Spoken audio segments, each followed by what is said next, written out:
started, and we'll start for a prayer for Kate and all those who are infected with the coronavirus. And then we'll have a prayer for our country. The Holy Father, Creator, we ask for your powerful healing presence, the heat of your love, the brightness of your grace to cover and protect all those who are ill with the COVID-19 coronavirus. We especially pray for Kate Klotz, that your miraculous powers of healing and compassion can be revealed through them. Amen.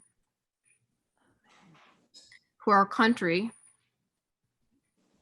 Almighty God, who has given us this good land for our heritage, we humbly beseech thee that we may always prove ourselves a people mindful of thy favor and glad to do thy will.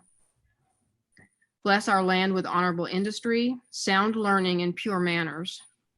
Save us from violence, discord, and confusion, from pride and arrogance, and from every evil way. Defend our liberties, and fashion into one united people the multitudes brought hither out of the many kindreds and tongues. And do with the spirit of wisdom those in whom thy name we entrust the authority of government, that there may be justice and peace at home, and that through obedience to thy law we may show forth thy praise among the nations of the earth. In the time of prosperity, fill our hearts with thankfulness, and in the day of trouble, suffer not our trust in thee to fail. All which we ask through Jesus Christ our Lord. Amen. Amen. Okay, I am going to attempt to share my screen so that we will all be looking at the PowerPoint presentation. All right, does it look like a PowerPoint to you? It's great. Okay, very, yes, thank you, Lord. All right. Well, last week we examined, and I'm going to be looking at my notes here on another computer screen, so that's why I'm turning my head. Last week we examined key concepts and guiding principles that help define our version of democracy, our American democracy. And this week we want to examine just a bit of how those guiding principles and key concepts that define the American democracy came to be, and how they were established in our country's founding. There's a lot of history to cover that you can imagine, and I'm just scratching the surface and trying to put together concepts that not only talk about and remind us of the guiding principles of our democracy and how they came to be, but in how they came to be, those are examples of actions that people took and situations they had to confront that, you know, maybe can be a guide for us today in what we are dealing with and how we're moving forward. Okay. We're going to just take a minute and cover what we did last week on the attributes of our American democracy. And remember the definition that our democracy comes from two Greek words, the people and power and authority. So democracy is a form of government that gives power to the people. But the really key question to resolve and wrestle with is, yes, it's governance by the people, but how and when is power allocated, and to which people have the power? And you can see all kinds of examples today how we're still wrestling with that. We talked about last week the core values of our democracy that are reflected in our governing documents, like the Declaration of Independence, the Bill of Rights, the Constitution, life, liberty, the pursuit of happiness, justice, working for common good. You know, common good is that citizens should work together for the good of all. The government should make laws that are good for everyone. Justice, all people should be treated fairly and in getting advantages and disadvantages. No group of people are favored. Equality, everyone should get the same treatment regardless of who their parents are. their grandparents, or how much money they have. Truth, being truthful, diversity. So these core values are reflected in our guiding documents that established American democracy. There are 4 key elements we talked about last week, that in the American democracy, we have a political system that allows us, through free and fair elections, to choose who's going to represent us in the government and to replace those people. And of course, we're in the throes of that right now. Our American democracy also really requires active participation of the people as citizens in politics and civic lives, and not just to take a back seat. And we work to protect the human rights of all citizens. And we have a rule of law that says everybody is subject to laws and procedures. They apply equally to all citizens. So those are key elements that define our American democracy. And then we have the governing principles listed here. Popular sovereignty, the principle that the authority of a state is in its government are created and sustained by consent of the people that are and through their elected representatives. Limited government that we have defined in the Constitution. So these guiding principles are from our Constitution, the checks and balances, that no one branch of government becomes too powerful.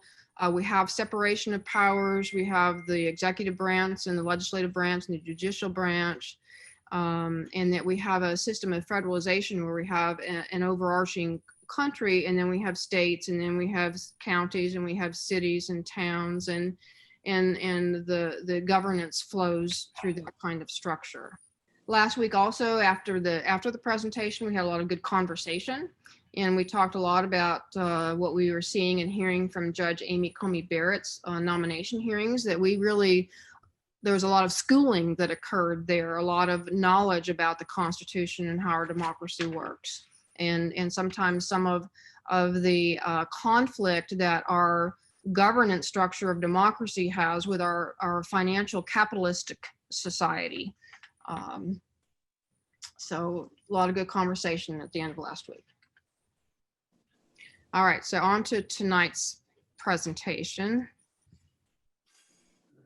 Our topic.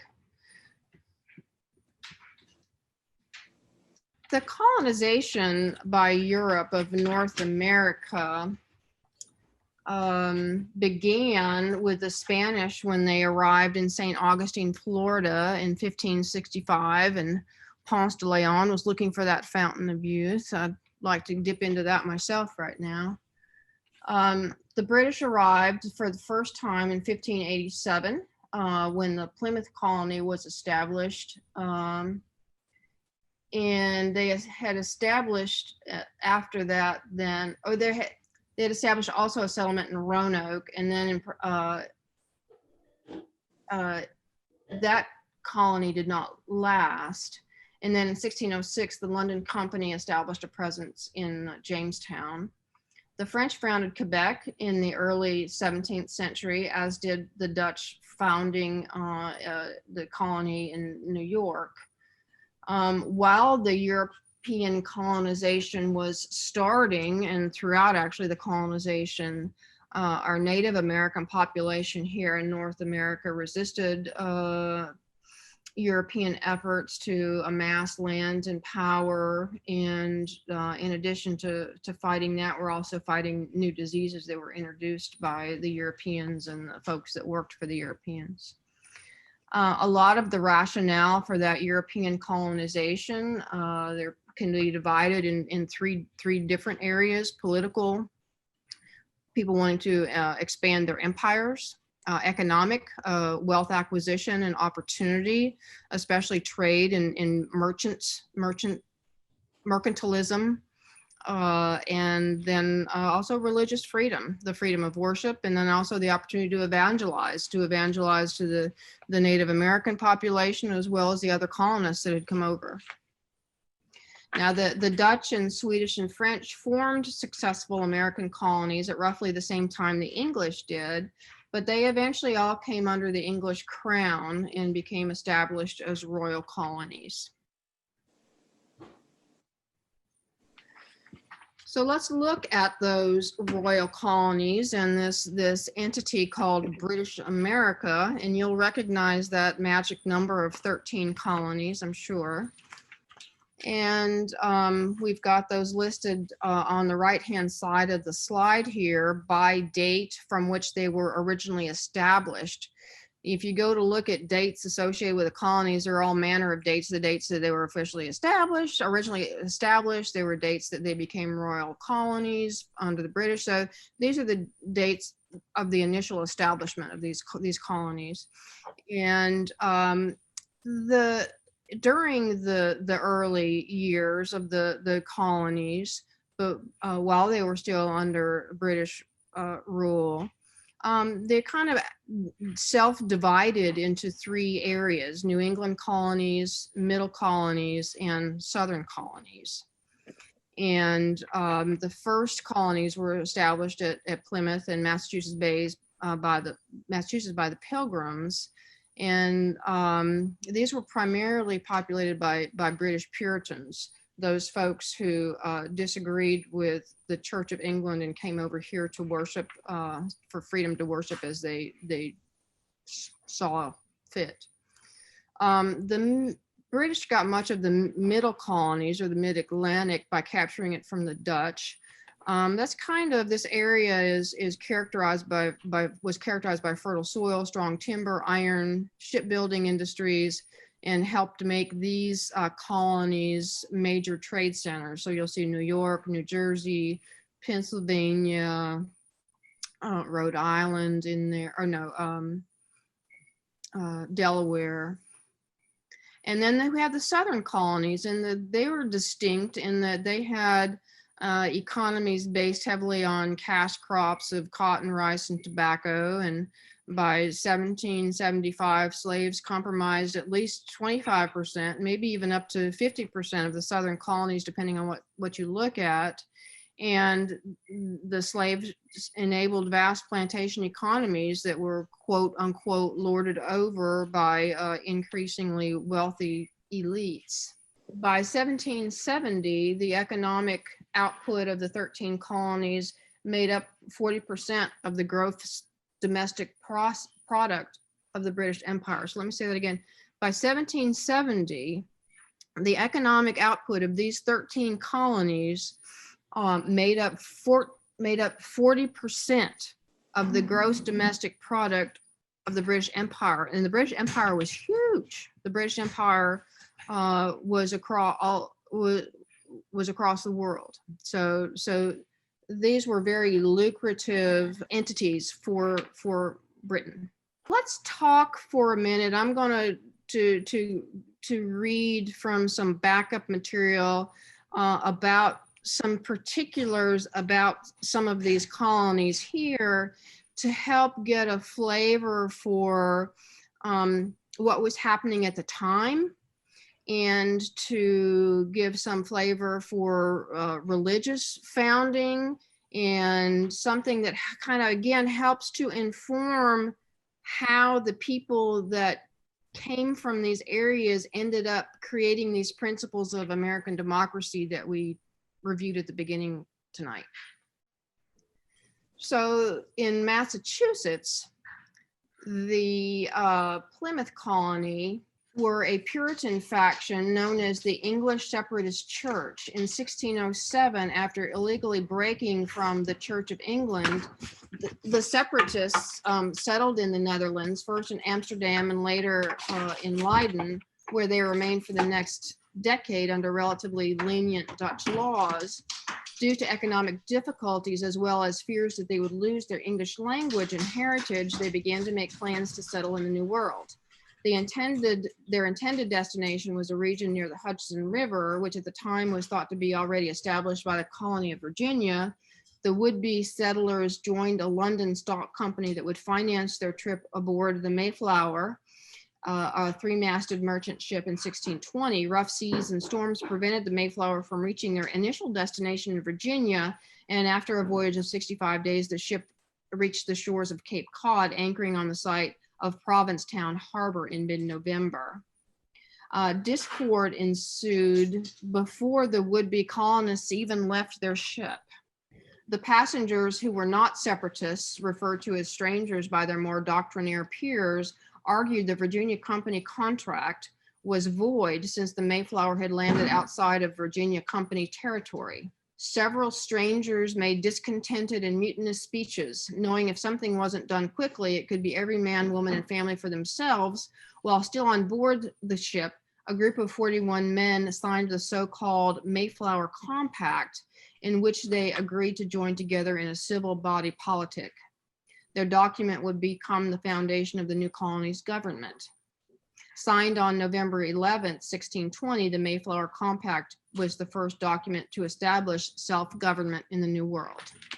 And then after the establishment of the Plymouth colony in Massachusetts, the Massachusetts Bay Colony was founded in 1628 with a bolder degree of self-government. In 1630 to 1642, a great migration of Puritans from England to America occurred. These folks believed in a church purged of old forms and abuses, and a society purified of gross evils under King Charles I, who had dissolved Parliament for 11 years, and under Archbishop William Laud, who declared war upon them. John Endicott and John Winthrop helped establish the Massachusetts Bay Company. The Puritans quickly obtained control of that, and a lot of them moved to Boston as a center of the colony of Massachusetts Bay. And this was almost purely an English migration, which included a few aristocrats and many university graduates, and religious zeal animated most of the migrants. And of course, in Boston, major events occurred during our Revolutionary War, including the Boston Massacre, the Boston Tea Party, and the battles of Bunker Hill, and in Massachusetts, in Concord and Lexington. So that's a little bit about the founding of Massachusetts and the colonies there. Connecticut was previously settled by the Dutch, and Connecticut became a colony for the British and colonial Puritans. The Connecticut colony was an early defier of England's control and mobilized over 40,000 soldiers for the Revolutionary War. In New Hampshire, that was named after the English county of Hampshire, and it was settled in 1623. John Wheelwright in 1638 was banished from Massachusetts colony, and it was because of his religious beliefs. So we had Puritans coming over for England to establish their religious standards and practices, and then there were people after they had colonized here that started to disagree with the Puritans, and they kind of got bounced out to other colonies. Pennsylvania has a very interesting story. Probably one of the greatest colonial figure, William Penn, son of Sir William Penn, had been converted to the Society of Friends of the Quakers in 1667 while he was in his early 20s. He aspired to establish a colony where every race and every sect could find both political and religious freedom. His friendship with the Duke of York and the fact that the king owed a large unpaid debt to Admiral Penn enabled William Penn to gain control of a great part of the domain assigned to the Duke.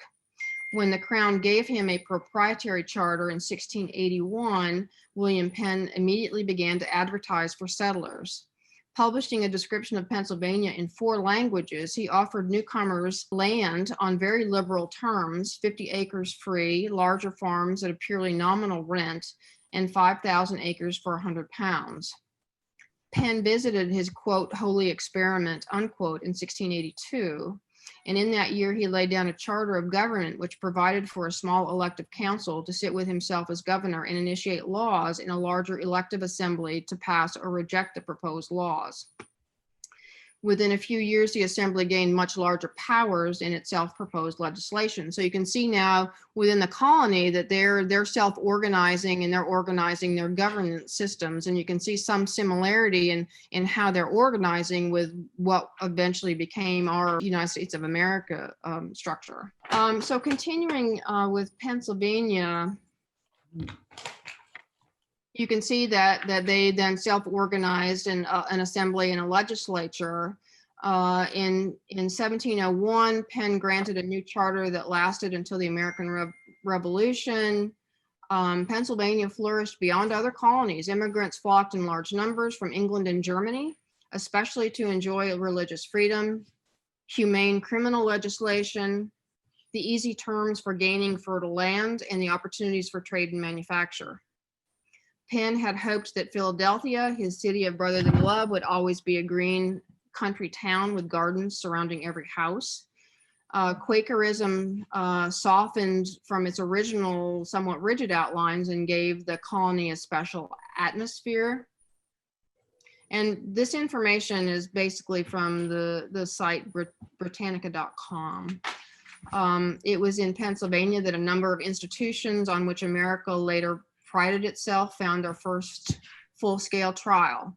So in Pennsylvania, there was complete religious freedom, the distribution of land to actual settlers at a very low cost, the encouragement of a melting pot of peoples, and the establishment of excellent schools open to all. Because of the high intellectual and moral standards of the Quakers, the cultural level of Pennsylvania soon became one of unusual elevation. It was noted for its libraries, refined homes, interest in science. Famous colonial Pennsylvanians include Benjamin Franklin and Thomas Paine. And it was in Philadelphia that both the Declaration of Independence and the US Constitution were signed. So again, you can see in the formation of that colony, some of what is penned in our Constitution and the basis for our country today. In the southern colonies, Jamestown was settled in 1607 and was the first lasting British colony in North America. After it became a crown colony, expansion continued rapidly. Many of the famous leaders of the Revolutionary War, including George Washington and Thomas Jefferson, came from Virginia. It had one of the largest populations of the colonies. The settlement in the southern colonies, like Virginia, was a different pattern from that of like the New England colonies or the middle colonies. In Virginia, the colonists were spread out. They moved westward, following the rivers, and partly because of the tobacco and depleting soil rapidly, they tilled land in the southern colonies in much larger units known as plantations, with almost no village centers. And in contrast to New England, where there's a lot of town centers and village centers. The southern colonies made much greater use of servants and significantly slaves than did New England. This pattern was unfavorable to social life, cooperation, communal activities, but it created a spirit of independence equal to that existed farther north. Throughout the 17th century and the 1600s, the planters preferred white indentured servants to African slaves. And for a time, as many as 1,500 white indentured servants arrived every year. They were mainly English, along with some Scotch and Irish, and in general bound themselves in return for transportation and support to work without wages for 4 to 6 years. This indenture or redemption system became highly efficient to aid colonization. When they had worked out their terms, the servants moved up the streams, took land, and began shipping tobacco from their own wharves, and became in turn independent planters or freehold farmers. The natural political units in Virginia were parishes and counties. Parish institutions were chiefly ecclesiastical. But under the English system, they included education. Every minister kept a school, and the vestry saw to it that all poor children could read and write. Children of prosperous families usually had private tutors. The counties increased in number to keep pace with the steady spread of the population. By 1652, Virginia had 13 counties, of which 9 lay on the James River. The county courts held large powers of local government and tended to come under the control of a few influential families. Looking quickly at Maryland, the colony's first ruler was English Lord Baltimore, who established Maryland as a haven for English Catholics. Maryland had a initial status as a refuge for Roman Catholics. Charles I had granted the district to establish a colony where his fellow Roman Catholics could find peace. Soon after that, Protestants soon constituted a majority of the settlers. So you can see a mixing of the religions. You've got the Puritans in New England, and you've got the Church of England in the southern colonies, and then you've got Catholics in kind of the middle. Georgia was the last colony to be established. Its first leader was British General James Oglethorpe, who hoped to create a haven for English people who had been imprisoned for debt. You can see some of that sense of equality in the formation of these colonies. So that's British America. The flag you see there is called the Red Duster, and it flew in British America from 1705 to 1775.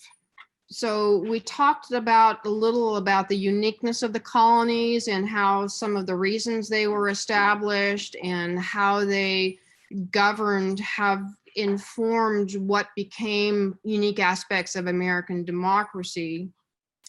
I'm going to talk for the rest of the presentation about kind of the first steps in government, how that evolved through up through and after the American Revolution.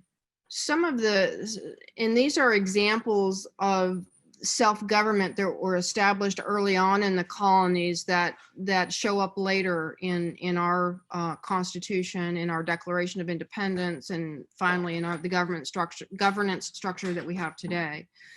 In Jamestown in 1619, George Yeardley brought a new plan of government. He created a 2-part legislature consisting of a governor and council, and then another house made up of representatives. And this was really the first true legislature in continental America. And they met in a log church in Jamestown. In the Plymouth colony, again, the Pilgrims, before leaving their ship, they adopted the Mayflower Compact. It was not a form of government, but an agreement that they would live together in an orderly fashion under civil officers of their own selection. As soon as they had begun housing themselves, the Plymouth settlers met and consulted upon laws for both civil and military government, resulting in the first New England town meeting. The Massachusetts Bay Colony erected a church state, which fell far short of a democracy, but established our passion for liberty and self-government. Each town in Massachusetts Bay had its own church, minister, and town government, and was an independent congregational community. Voting rights were limited to church members, and the ministers exercised a powerful authority in civil affairs. From an early date, the voting freemen elected deputies to sit in the general court or legislature, where they, the governor, and a small body of assistants made laws and levied taxes. So a self-sufficient commonwealth, kind of more oligarchical, so you have a few wealthy people sprang into being. Governor Winthrop, from the British governor Winthrop and others, declared it had absolute powers of self-government under the crown and owed no allegiance or deference to the English Parliament. So you can see some of this independence starting to brew early. The dominance of the clergy, however, and the narrowness and harshness of their government aroused great discontent. So that's why you had people balking at that, and then they bounced to Rhode Island and Delaware and other colonies to take their religious beliefs, practices there. All the New Englanders until 1680 practically ruled themselves. They regarded the government in England as a sovereign. So it's like, yes, king and queen, but they passed their own laws and traded under their own regulations and raised their own money and forces for their defense. Their tie with England was one of sentiment and not force. and they developed themselves in full freedom. So you can see this emerging independence. In 1754, 7 of the colonies made an effort to devise a plan of closer association. So before then, you had these separate colonies acting in isolation. So in 1754, 7 of them said, hey, maybe we can work together. And their governors met in Albany, New York, to agree upon a treaty with the Iroquois. And Ben Franklin offered a scheme of colonial union, which, if adopted, really might have prevented or delayed the American Revolution. It called for a Congress with power to negotiate with the Indians and control the public lands, to maintain military forces, and to collect taxes for common objects or things they shared. Although the Albany Congress accepted the scheme, the colonies were too jealous of their separate powers to approve it. So the 13 colonies really remained separated, not only by geographical distance and difficulties of traveling between, but also by differences of temper, religious thought, and custom, and by their own kind of provincial way of looking at things. And what you see here is the flag is really called the first American cartoon that was published by Benjamin Franklin in his Pennsylvania Gazette in 1754 to support his plan for colonial union that was presented at the Albany Congress, and it's called Join or Die. I think, if you go to Williamsburg, you can see the replica of that. In response to that, early in 1763, King George III and his ministers had declared victory in the 7 Years' War with the French and took steps toward another conflict that would shake the empire to its foundations. 15 days after the signing of Treaty of Paris to end the 7 Years' War, the British Secretary of War announced in the House of Commons a plan to raise British garrison forces in North America from a peacetime level of 3,100 men to 7,500, so more than doubling it, declaring, and this is the big issue here, declaring that these troops should be supported the first year by England. So England will pay for them, but after that, the colonies need to pay for them.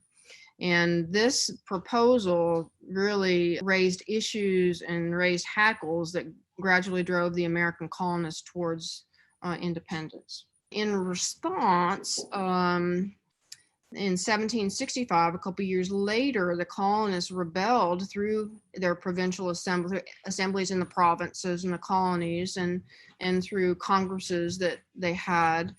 They voiced their heartily dislike of not only the having to pay for their defense and the significant increase in the presence of British soldiers, but also on taxation without representation. In particular, were condemned the Stamp Act, that was a way of the British government creating revenue stream by requiring any transaction to have a certain each citizen in the New World had to buy a stamp for any transaction. And so they really balked at that. They said it was the Americans, the patriots, said it was the right of British subjects, they said, to be taxed for revenue only by themselves. We can tax ourselves, or we can be taxed by representatives who also have to pay the tax. This familiar doctrine was based on English law and custom. The colonialists, through persuasion, mob violence, and threats of violence, forced people who'd been appointed as the stamp distributors to resign or refuse to serve. And we destroyed stamps that were sent over here to the colonies. The people of the colonies openly defied Britain and insisted that the tax be withdrawn. To emphasize their demand, many of them ceased to buy British goods, and others neglected to pay their British creditors. So again, as we had mentioned before, the colonies represented 40% of the gross domestic product of the British Empire in the mid-1700s. So the response by the colonials was trying to hit them in the pocketbook. Britain was saddled with huge debts following the French and Indian War, so that's why they were levying these taxes. Given that much of the British debt was generated by the defense of the colonies, British leaders felt the colonies should contribute more funds, and they began imposing taxes. Increased British control of the 13 colonies upset the colonists and upended the notion that many colonists at that time held And that notion was that they were equal partners in the British Empire. They started to be treated like second-class citizens. And then again, a couple years after that, in 1760, the British governor of Massachusetts declared that the British government would provide salaries of the British governors and the Superior Court justices. And many of the colony men from the colonies were outraged. They wanted to keep the legislature in check, and they could not do that if the governors and the justices' pay was coming from Britain. Boston created a committee of correspondence to communicate with the smaller towns and provinces in Massachusetts, and to try and develop a common response to this event. And that creating a committee of correspondence was really the first time that there was more of a stitching together within the colonies to develop a common response to an insult hurled by the British government. And then other provinces formed similar committees until the continent was knit together by this network. The Virginia Burgesses led the way by appointing a standing body for intercolonial exchanges, with Thomas Jefferson, Patrick Henry, and Richard Henry Lee being among the members. So by early 1774, all colonies except Pennsylvania and North Carolina shared in this common intercolonial exchange and developing a common response. So you're seeing this organization at a broader level across the colonies. By 1774, we had the first Continental Congress. It was made clear that Britain would not be permitted to subdue Massachusetts without interference by the other colonies. They demanded a repeal of several of the acts and several other measures taken because they're deemed unconstitutional. They called for a return of the good old days, 1763 and before. And in the First Continental Congress, they urged the Crown to abandon the right to name counselors in the royal colonies. And they also questioned the authority of Parliament. The First Continental Congress endorsed a Declaration of Rights, which accused the British government of violating colonial charter rights. Each colony of the 13 colonies was eventually chartered under the British government. So they were accusing the government of violating those charters. They were accused of violating the rights of British subjects and the natural rights of mankind.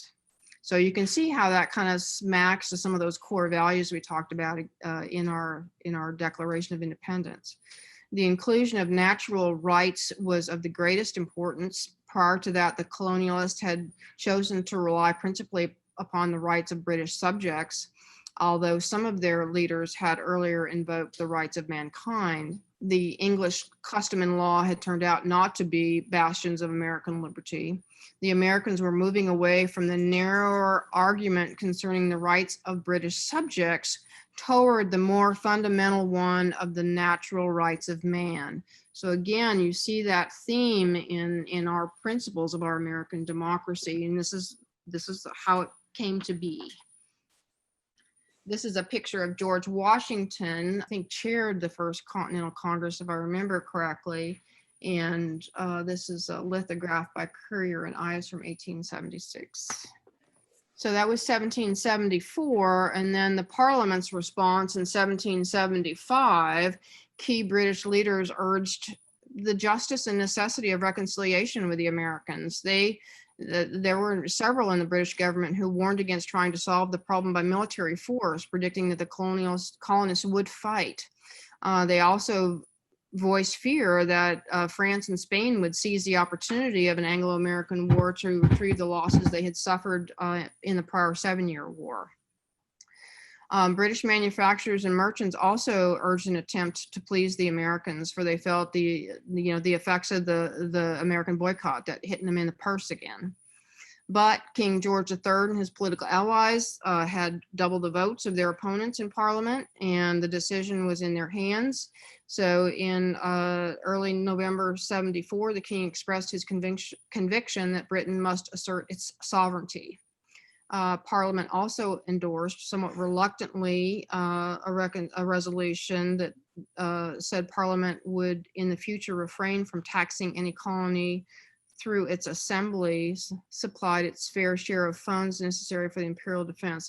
It was addressed separately to each colony. So this fourth bullet here is somewhat of a kind of a maybe a white flag. Parliament was saying, we won't tax you in the future if you supply a fair share of funds for your defense. And the Parliament didn't send that to this internet or this web of the colonists. It was sent to each colony separately.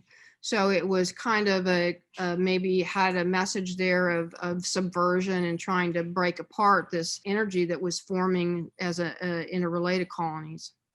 So they intended to cause division among them, and no message of this information was sent to the Continental Congress. So per instructions received on April 14th, 1775, a detachment of 700 British troops was ordered to march to Concord, Massachusetts, to destroy Patriot military supplies there. Forewarned, Patriot militiamen gathered to oppose the king's troops, and then the running of the battles of Lexington and Concord followed that. Again, in 1775, 15 months after the beginning of hostilities, the Second Constitutional Congress met and proclaimed American independence. Prior to that, the Patriots generally desired to remain within the British Empire. However, as the war went on, the majority of Patriots became convinced their happiness was assured outside of the empire. Patriots were driven to seek a complete separation due to many factors, such as British troops killing colonists, attacks by the British Navy upon American shipping, sailors, and ports, the enlistment by Britain of African American soldiers and Native American auxiliaries, and German Hessian mercenary troops. Patriots were increasing in their conviction that Britain would not accept accommodation, the belief that if agreement with Britain was reached, it could not be relied upon. It was also realized that in order to proclaim, it was necessary to proclaim independence so that we could secure financial assistance and military assistance from France and Spain in our revolution. The Patriots moved towards the assertion of independence reluctantly and hesitantly. I mean, it wasn't everybody, yeah, all on board, let's go for it. They felt an emotional attachment to Britain. They knew that the imperial connection had brought them protection in the past. They feared that foreign aid might lead to foreign domination. So France and Spain might want to take over. And many of them were alarmed that the independence would kind of hurt them economically and in their social status. So independent, they must form a stable Republican government in an area that to get this independence, they must form a stable Republican government in an area extending for 1,000 miles along the Atlantic seaboard. Could it be done? So let's just take a minute here and reflect back on what we've talked about this evening. And that's this, starting in the early 17th century, these disparate groups of people coming over to our eastern seaboard, and for religious reasons, for financial reasons, for independence, just kind of ad hoc living, and then the gradual organizing and knitting together of colonies, groups of colonies, and now a stable government for all 13 colonies. So that's a lot of territory to cover in 100 plus years. By January of 1776, George Washington had decided that nothing less than separation from Britain was satisfactory. And one by one, revolutionary governments in the colony's Second Continental Congress cut ties with Britain. On July 2nd, 1776, Congress, speaking for all America, severed the last tie, declaring these united colonies are and of right ought to be free and independent states. 2 days later, it gave its approval to the Declaration of Independence, setting forth that the rationale or the reasons why that these actions are being taken. In this Declaration of Independence, the Patriots rested their case on the natural rights of mankind and the law of contract. Setting aside Parliament as a pretend legislature, Thomas Jefferson and Congress proved to their own satisfaction that George III had grossly violated the compact and invoked the right of revolution. And the photo you see here is a drafting of the Declaration of Independence by the Committee of Congress with Thomas Jefferson, John Adams, Benjamin Franklin, Robert Livingston, and Roger Sherman. We're covering a lot of territory here. I'm not covering the Revolutionary War itself, but in 1783, there a Treaty of Paris, another Treaty of Paris, was signed that secured U.S. independence. Benjamin Franklin, John Adams, John Jay, Henry Lawrence served as American commissioners and outlined the terms where Britain recognized the independence of the United States and the demise of the American colonies. Among the treaty's signatories, it was also, this was not only I think, document that was signed by Britain and America, but I think maybe France and Spain as well.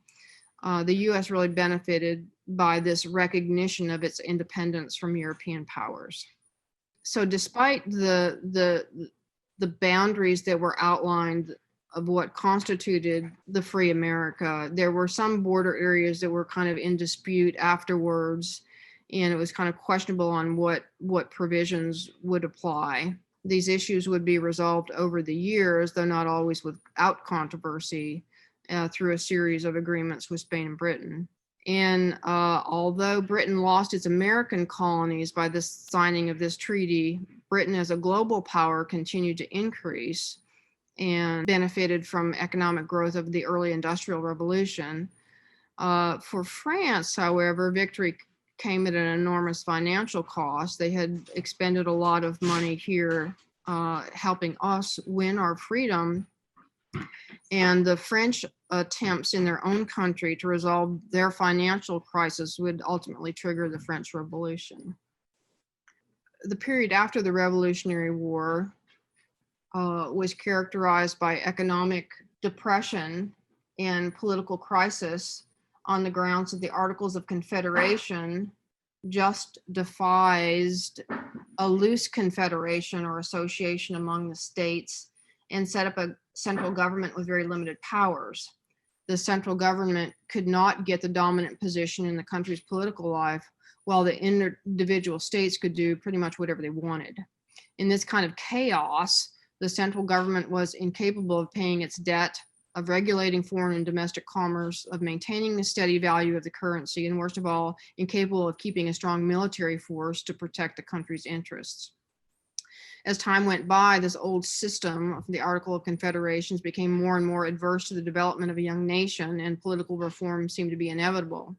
So in response, the Constitutional Convention from May to September 1787 in Philadelphia, known as the 100-Day Debate, was to decide how America was going to be governed. And these events set up the U.S. on the course of becoming a true constitutional republic, and the Constitution was adopted in 1787 with 39 signatures. Although this Constitutional Convention was initially called to revise the existing Articles of Confederation, it became understood that there were really much bigger needs, and they needed to create a new government rather than fix this existing one that was outlined in the Articles of Confederation.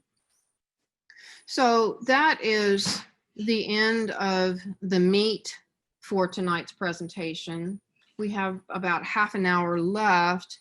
Again, kind of as a summary, the intent of providing you with this information is to help us remember what the principles and important ideas are that underpin our American democracy, to provide some insight into how they came into being. Then, armed with that awareness, kind of process it in the back of our minds as we go forward today, and help us determine how we want to engage with what some could construe as political turmoil here. So I'll be quiet now for a minute and just open it up to any thoughts that you all may have. And then I do have one more item to present if we have time, and it's a series of quotes from our founding fathers about our democracy, some of which really have strong applicability today. So you all please share some of your thoughts or ask your questions and go for it. When you're listening to this, one thing that struck me was the fact that there was already people here when the colonists showed up. And, you know, throughout your talk, you talk about the relationship between Europe and Great Britain and the colonies, the white people in the colonies. But in the background, there's all the indigenous peoples that were getting shoved around and pushed out and probably fought with through all this. And there's not much, in what you presented tonight, there's not much mention of that. In fact, I think when this history is presented, there's not much mention of that. It just struck me, I guess, based on some of this. Yeah, Betsy, I agree. And it struck me too that we come in America from a rich history of slavery from Great Britain. I mean, they had slavery that didn't look like Southern slavery. It was more like they would take a young Black person and dress them up, and they would be a page in their house. Or things like this, or they would be a tiger on their carriage, you know, riding along. They enslaved the Irish to Barbados. I mean, they had a rich history of slavery that came with the colonists. And Pennsylvania in particular, they tried to make it sound like, you know, they were just so virtuous, but Pennsylvania was the leading importation of slaves in the colonies from 1682, and that did not change until the middle of the 18th century, by which time there were no slaves in Pennsylvania. But that was a long, shame-filled time, and I mean, nobody was exempt from it. No matter what their religious beliefs were, they still felt like these people were not human. So it was okay to treat them that way. The Indians and the, you know, the slaves. That's what I was thinking about. In early British history, back when they were still forming, the Vikings and the Norwegians would attack the British Isles and take Anglo-Saxons and the others as slaves back to their countries. We have a long, sad history in the world of slavery. And our Bible even, you know, talks of slaves. So, yeah, I mean, It's part of the human condition, I guess. Yeah. I enjoyed that too, Courtney. I'd forgotten that. It's harked you back to being in school, didn't it? Yeah. There's a lot of information out there, and I've just been busy trying to put together something that was cogent, and there's still a lot of opportunity to kind of stitch this together. And I really appreciate your comments about the indigenous folks and the impacts of slavery, and there's certainly some areas that can be more robustly addressed in this. Go from there to the wealthy and the poor, wealthy whites, poor whites. I mean, there's going to be the same kind of deal going on there. You know, who's got the power? Whoever has the money, because they're the educated ones. And, you know, like Thomas Jefferson and all, you know, they were educated and that they had money. You know, my grandfather was a sharecropper in Louisiana. Which was kind of like slavery. You know, you didn't get much for yourself. My grandfather worked in a shoe shop in Massachusetts, which wasn't that different. Mhm. back in those days. Oh, I bet. And I think a lot of people did come over indentured. I mean, it didn't matter if it was the South or the North. They came over as apprentice and they were committed to working for somebody for so many years before they were allowed to go out on their own. Times it didn't work out because you had to borrow to keep your head above water. So you just kept getting sucked back in. You never did get your freedom. Working our way through this history this evening, and I sort of I've been doing a lot of genealogical research, and from sort of where we ended up tonight, it's only 100 years to where my husband's family arrived from Germany. Yeah. And, you know, as indentured servants. Yeah. Coming into Baltimore, and you know, and we start finding the first roots of where we belong. Right. Exactly. And the trouble is that the Black people didn't want to come. They were torn away and brought. So many died before they even made it. Yeah. All of ours wanted so much to get here. They didn't. But were they so different from the indentured servants? Oh, yes. They were bought and sold. They were bought and that- and sold, Others but had a contract. A the contract indentured, payoff. uh-huh. The Irish were enslaved in Barbados, and they were slaves, just like the slaves we had in the colonies. They were slaves. It was a terrible, terrible thing. Yeah, I guess the Africans didn't even, they don't even know where they came from. I mean, if you came from Ireland, you know, your ancestry, Africa's a lot bigger than, Yeah, right. you know, what part of Africa, what tribe. Right. The Unless you had someone like Haley, whose family never lost track of their roots, Mhm. and you know that there were very few people like that family, I'm sure.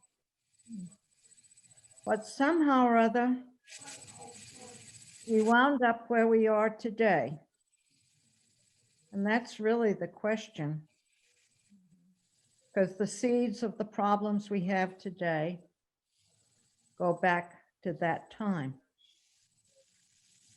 When slaves were considered, they counted them as 3/5 of a person. So Did they count women? I mean, I don't know if we were counting much They more than that. you know, women would just, you know, have a lot of kids and then die off, marry again. That was basically the way we would have been, because children were really wealth. In those days, you had to have people to work Mhm. with your farm or whatever. Right. Things have changed a lot for us. They've changed a lot for Blacks, for Indians, but oh my goodness, there is still so much hanging on. Yeah. So much. Yeah. As I was sitting there listening to all of these facts, which certainly this is what we all learned, you know, growing up. Right. I kind of was like Betsy. I was thinking there's another side to this by the indigenous people and how they were dealing with all this too. I mean, it's one thing to see some, you know, movies or stories, but they have a history that I think is yet to be written about their struggles and The broken treaties. Yes. how they Uncommon. meshed into our, you know, our government and because I think that's the piece that's missing, is that you have to know how they evolved as well in order to see why we're where we are today. I mean, it's great to know all these facts that that we actually grew up with. But there's a whole nother side that's not being told Right. yet. And maybe it's yet to be written. I don't know. I haven't studied much about that history, so. Okay, well, would you all like to thank you for your input? And again, this is just a very rough first pass at this kind of content. And I look forward to shaping it more in the future. And your thoughts are really important to helping that happen. Thank you for all this work. It's so Yeah. much, you obviously Right. put so much time and effort into it, Courtney. It's really amazing. It's wonderful. Yeah. Makes you Yes. Really, Thank you. Time I especially. appreciate you guys, and I love you guys, and I think this is I really. love you. My goal with this is, can you see the quotes now? Yes. Okay. My goal with this originally was to create the quotes on one side and the list of names on the other, and have you guys guess who did what. But I wasn't smart enough to figure out how to put that together in the time that I had. I'm glad you're not. I don't know I'd get any of those. I know I would. So you're going to get the answer along with the question. If you don't care, why don't you just take turns and each one of you read one or more of these, and I'm going to be quiet, and somebody just start by reading, and it'll take a minute and let it kind of soak in, and then go to the next one. Okay. I'll start. Okay. You will never know how much it has cost my generation to preserve your freedom. I hope you will make a good use of it. John Adams. Remember, democracy never lasts long. It soon wastes, exhausts, and murders itself. There never was a democracy yet that did not commit suicide. John Adams. The liberties of our country, the freedom of our civil constitution are worth defending against all hazards, and it is our duty to defend them against all attacks. Samuel Adams. The great dissolutions of principles and manners will more surely overthrow the liberties of America than the whole force of the common enemy. Samuel Adams.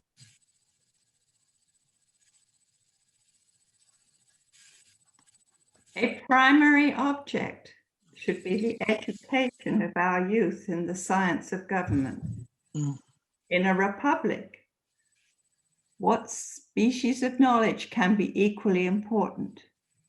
And what duty more pressing than communicating to those who are to be the future guardians of the liberties of the country? George Washington. If the representatives of the people betray their constituents, there is then no resource left but in the exertion of the original right of self-defense, which is paramount to all positive forms of government. The policy of American government is to leave its citizens free, neither restraining them nor aiding them in their pursuits. Thomas Jefferson. Sacred respect for the constitutional law is the vital principle, the sustaining energy of a free government. Thomas Jefferson. Educate and inform the whole mass of the people. They are the only sure reliance for the preservation of our liberty. Thomas Jefferson. To preserve liberty, it is essential that the whole body of people always possess arms and be taught alike, especially when young, how to use them. Richard Lee. However, political parties may now and then answer popular ends, they are likely in the course of time and things to become potent engines by which cunning, ambitious, and unprincipled men will enable will be enabled to subvert the power of the people and to usurp for themselves the reins of government, destroying afterwards the very engines which have lifted them to unjust dominion. George Washington. It will be of little avail to the people that the laws are made by men of their own choice. If the laws be so voluminous that they cannot be read, or so incoherent that they cannot be understood, if they be repealed or revised before they are promulgated, or undergo such incessant changes that no man who knows what the law is today can guess what it will be tomorrow. James Madison. Hold on, my friends, to the Constitution and the Republic for which it stands. Miracles do not cluster, and what has happened once in 6,000 years may not happen again. Hold on to the Constitution, because if the American Constitution should fail, there will be anarchy throughout the world. Daniel Webster. Good Massachusetts, man. A lot of good people from Massachusetts. Yeah. Hard one to spell. Those are pretty prophetic, aren't they? Oh my goodness gracious. Especially that last one. I know. Ooh, Can't read them. They're below the edge for me. I'm sorry. I don't know. I will, the intent was to have this sent out along with the PDF this morning. So we'll make sure that this Word file gets sent out so that you all have. Okay. Thank you. Welcome. That's wonderful. Thank you so much, Courtney. Thank you, Courtney. This You're was really welcome. I so love you interesting. guys, Thoughtful. ladies, Very and love you Take too. care. Good family. luck, Courtney. We'll see you next week.